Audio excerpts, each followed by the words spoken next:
പത്രവിശേഷങ്ങളിലേക്ക് കൂടി പോവേണ്ടതുണ്ട്. ന്യൂസ് 18 പത്രം 18 എന്തായാലും അവിടെ തയ്യാറാണ്. എൽദോ ചേരുന്നുണ്ട്. ഇന്നത്തെ പത്രവിശേഷങ്ങൾ പോയിക്കുക അല്ലേ? Eldho, good morning. എൽദോ, ഇന്നത്തെ ദിനപത്രങ്ങളുടെ ഉള്ളടക്കം സ്വാഭാവികമായും ഇന്നലെ നടന്ന പ്രധാന വാർത്തകളുടെ വ്യത്യസ്ത വീക്ഷണകോണുകളിലൂടെയായിരിക്കും പത്രങ്ങൾ അവതരിപ്പിക്കുക. ഇന്നത്തെ ദിനപത്രങ്ങളുടെ മുഖ്യ പേജുകൾ എങ്ങനെയാണ്? നമ്മൾ പ്രതീക്ഷിച്ച വാർത്തകളിലേക്ക് തന്നെയാണോ ദിനപത്രങ്ങളും ഫോക്കസ് ചെയ്തിരിക്കുന്നത്? Good morning Sajith, good morning Bhavya. ഇപ്പോൾ സജിത് സൂചിപ്പിച്ചതുപോലെ തന്നെ വളരെ വ്യത്യസ്തമായിട്ടുള്ള വാർത്തകൾ, വ്യത്യസ്തമായിട്ടുള്ള ലീഡുകളാണ് പല പത്രങ്ങളും. ഒരു പത്രത്തിന് ഒരു കോമൺ ആയിട്ടുള്ള ലീഡ് വരുന്നില്ല എന്നുള്ളതാണ് ഏറ്റവും ശ്രദ്ധേയം. വ്യത്യസ്ത വാർത്തകളാൽ സമ്പന്നമാണ് ഇന്നത്തെ പത്രങ്ങൾ. നമുക്ക് വിശദമായി നോക്കാം ഏതൊക്കെ പത്രങ്ങൾ ഏതൊക്കെ വാർത്തകൾ പ്രധാനമായി നൽകുന്നു, സ്പെഷ്യൽ ആർട്ടിക്കിളുണ്ടോ ഒക്കെ നോക്കാം. സ്വാഗതം പത്രം 18ലേക്ക്.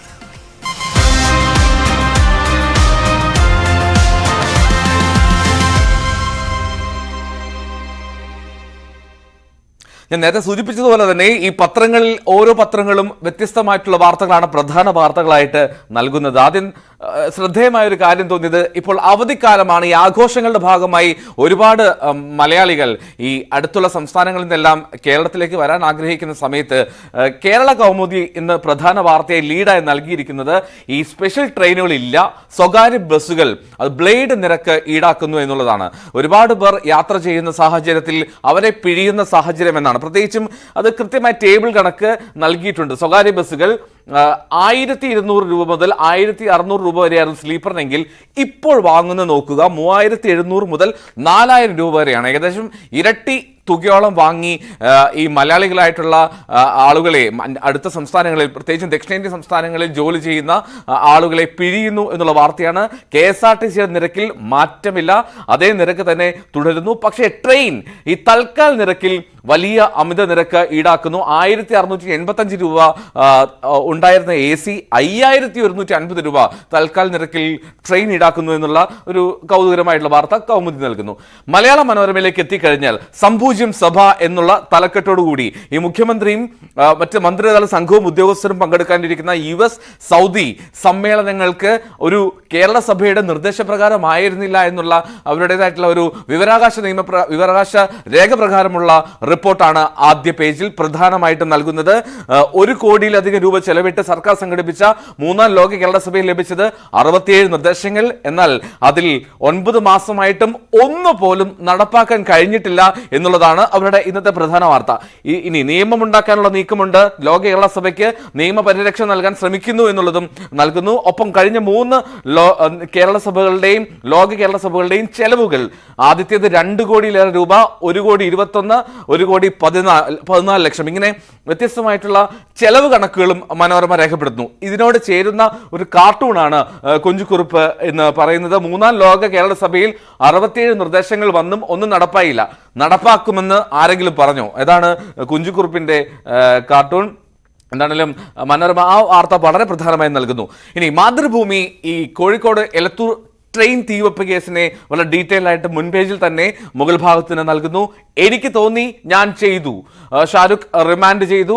അദ്ദേഹത്തിന്റെ ലക്ഷ്യത്തിൽ വ്യക്തതയില്ല എന്നുള്ള കാര്യത്തിൽ അയാളുടെ കോഴിക്കോട് 1ാം ക്ലാസ് മജിസ്ട്രേറ്റ് കോടതിയിൽ ഹാജരാക്കിയ ശേഷം പോലീസ് ക്യാമ്പിലേക്ക് കൊണ്ടുപോകുന്ന ചിത്രം സഹിതമാണ് മാതൃഭൂമി ഈ വാർത്ത കൈകാര്യം ചെയ്യുന്നത്. മലയാള മനോരമ ഈ 1ാം പേജിൽ തന്നെയാണെങ്കിൽ പോലും താഴെയാണ് ഈ ഷാരൂഖിന്റെ വാർത്ത നൽകുന്നത്. കുറ്റം സമ്മതിച്ചു, കൊലക്കുറ്റവും ചുമത്തി എന്നുള്ളതാണ്. പക്ഷേ അപ്പോഴും മുൻപേജിൽ അയാളുടെ പഴയ ചിത്രം വെച്ചിട്ടാണ് മനോരമ ആ വാർത്ത ആദ്യ പേജിൽ നൽകുന്നത്. ദേശാഭിമാനിയുടെ ലീഡ് അത് ശ്രദ്ധേയമാണ്. കിരൺ കുമാർ റെഡ്ഡി മുൻ കോൺഗ്രസ് നേതാവ് BJPയിലേക്ക് പോകുന്നതാണ് ദേശാഭിമാനി ലീഡാക്കുന്നത്. അതിന് തലക്കെട്ട് ഹാ കഷ്ടം എന്നുള്ളതാണ്. ഹാ കഷ്ടം, ഒരു കോൺഗ്രസ് മുൻ മുഖ്യമന്ത്രി കൂടി BJPയിൽ. ഇനി താമര ചൂടിയ കോൺഗ്രസ് മുഖ്യമന്ത്രിമാർ ആരൊക്കെയെന്ന് സചിത്രം നൽകുകയാണ് ദേശാഭിമാനി വളരെ ഗംഭീരമായി ആദ്യ പേജിൽ തന്നെ. എന്താണെങ്കിലും ദേശാഭിമാനിക്ക് കൃത്യമായിട്ടുള്ള ഒരു രാഷ്ട്രീയ ലക്ഷ്യമുള്ളതുകൊണ്ട് തന്നെ അത് ഭംഗിയെ പക്ഷേ എക്സിക്യൂട്ട് ചെയ്തു എന്നുള്ളതാണ് ഈ പത്രത്തിലെ ഏറ്റവും ശ്രദ്ധേയം. ഇനി ദേശാഭിമാനിയുടെ മുൻ പേജിൽ വളരെ പ്രാധാന്യത്തോടെ നൽകുന്നത് ഈ ഷാരുഖ് ഖാൻ ടൈം മാസികയുടെ പട്ടികയിൽ ലയണൽ മെസ്സിയെ പിന്തള്ളി ഷാരുഖ് ഖാൻ ഒന്നാമത് എന്നുള്ള വാർത്ത ഒന്നാം പേജിൽ. പോയ വർഷം ലോകത്തെ സ്വാധീനിച്ച വ്യക്തികളെ കുറിച്ചുള്ള ടൈം മാഗസിൻ പട്ടികയിൽ ഫുട്ബോൾ താരം ലയണൽ മെസ്സിയെ പിന്തള്ളി സൂപ്പർ താരം ഷാരുഖ് ഖാൻ ഒന്നാം സ്ഥാനത്തെത്തിയിരിക്കുന്നു. മറ്റുള്ള പത്രങ്ങളിലും ഈ വാർത്തയുണ്ട്. പക്ഷേ ഈ വാർത്ത ഒന്നാം പേജിൽ വളരെ ഇമ്പോർട്ടൻ്റ് ആയി ലെഫ്റ്റ് സൈഡിൽ തന്നെ നൽകിയിരിക്കുകയാണ് ദേശാഭിമാനി. ഇനി മാതൃഭൂമിയിലെ ഈ റിപ്പോർട്ട് ശ്രദ്ധേയമാണ്. അതായത് ഈ 15 വർഷം കഴിഞ്ഞ 245 ബസ്സുകൾ ഓടിക്കാൻ വേണ്ടി KSRTC ഒരു പ്രത്യേകം നിയമം തയ്യാറാക്കാനുള്ള ശ്രമത്തിലാണ്. KSRTCക്ക് വേണ്ടി കേന്ദ്രത്തിന്റെ ആ വിലക്ക് 15 വർഷം കഴിഞ്ഞാൽ ഈ വണ്ടികൾ ഓടിക്കാൻ പാടില്ല എന്നുള്ള കേന്ദ്രത്തിന്റെ വിലക്ക് അത് മറികടക്കാൻ വേണ്ടി സർക്കാർ ഒരു പ്രത്യേക ഉത്തരവിറക്കാനുള്ള കാര്യത്തിലേക്ക് പോകുന്നു എന്നുള്ളതാണ്. 15 വർഷം കഴിഞ്ഞാലും അങ്ങനെ KSRTCയുടെ ബസ്സുകൾക്ക് നിരത്തിലിറങ്ങാനുള്ള ഒരു സാധ്യത ഒരുക്കുകയാണ് ഈ തീരുമാനം വഴി മാതൃഭൂമി ഒന്നാം പേജിൽ തന്നെ നൽകുന്നു. ദേശാഭിമാനിയുടെ ഈ ചിത്രം ശ്രദ്ധേയമായി തോന്നി. എലത്തൂർ ട്രെയിൻ തീവപ്പ് കേസിലെ ഷാരൂഖ് സൈഫിയെ മജിസ്ട്രേറ്റ് കോടതിയിൽ നിന്ന് പോലീസ് ഈ മാലാർകുന്ന് പോലീസ് ക്യാമ്പിലേക്ക് കൊണ്ടുപോകുന്ന ഒരു ചിത്രമാണ്. ഒരു പക്ഷേ ഇന്നത്തെ പത്രങ്ങളിൽ ഇയാളുടെ ചിത്രം ഏറ്റവും ഭംഗിയായി കൊടുത്തിരിക്കുന്നത് ദേശാഭിമാനിയുടെ ഈ ചിത്രമാണ്. ഷാരൂഖ് കുറ്റം സമ്മതിച്ചു എന്ന് ADGPയുടെ കോട്ടോട് കൂടിയാണ് ആ ചിത്രം ദേശാഭിമാനി ഉൾപേജിൽ നൽകിയിരിക്കുന്നത്. ഇനി ദേശാഭിമാനിയുടെ സ്പോർട്സ് വാർത്തയിലേക്ക് പോയി കഴിഞ്ഞാൽ ഇന്ന് ഈ സൂപ്പർ കപ്പിന്റെ ഫൈനൽ റൗണ്ടുകളിലേക്ക് എത്തുകയാണ്. ഇനി സൂപ്പർ ഫുട്ബോൾ കേരള ബ്ലാസ്റ്റേഴ്സ് ഇന്ന് പഞ്ചാബ് റൗണ്ട് ഗ്ലാസിനെ നേരിടും. കേരള ബ്ലാസ്റ്റേഴ്സ് താരങ്ങൾ അവിടെ പരിശീലനം നടത്തുന്ന അവരുടെ ഒരു തംസപ്പ് ഫോട്ടോ വെച്ചിട്ടാണ് ദേശാഭിമാനി സ്പോർട്സ് പേജിൽ ആ വാർത്ത നൽകുന്നത്. മലയാള മനോരമയുടെ ഉൾപേജിലെ ഒരു വാർത്ത അത് ഒളിവില്ലാത്ത ഓർമ്മകൾ എന്നുള്ളതാണ്. തോപ്പിൽ ഭാസി, നമുക്കറിയാം തോപ്പിൽ ഭാസി എന്ന അനശ്വര നാടകകാരനെ ഓർമ്മയിൽ നിൽക്കുകയാണ് മക്കളായ സുരേഷും മാലയും സോമനും. ജന്മശതാബ്ദിയിലേക്ക് കടക്കുകയാണ് തോപ്പിൽ ഭാസി. ആ ഒരു സാഹചര്യത്തിലാണ് മക്കളുടെ ഓർമ്മക്കുറിപ്പ് സഹിതം മലയാള മനോരമ നടുവിലെ പേജിൽ നൽകിയിരിക്കുന്നത്. ഇനി ജയലളിതയുടെ 11,344 സാരി, 750 ജോഡി ചെരുപ്പ് ഇവയൊക്കെ ലേലം ചെയ്യുമോ എന്നുള്ള വായിക്കാൻ കൗതുകം തോന്നുന്ന ഒരു വാർത്ത നടുവിലെ പേജിൽ മനോരമ നൽകുന്നു. ഇത് ആവശ്യപ്പെട്ടുള്ള ഹർജിയിൽ ലേല സാധ്യത പരിശോധിക്കാൻ കർണാടക സർക്കാർ സ്പെഷ്യൽ പബ്ലിക് പ്രോസിക്യൂട്ടറെ നിയോഗിച്ചു എന്നുള്ളതാണ് ആ വാർത്ത. ജയലളിതയുടെ പഴയ ചിത്രം വെച്ചിരിക്കുന്നു.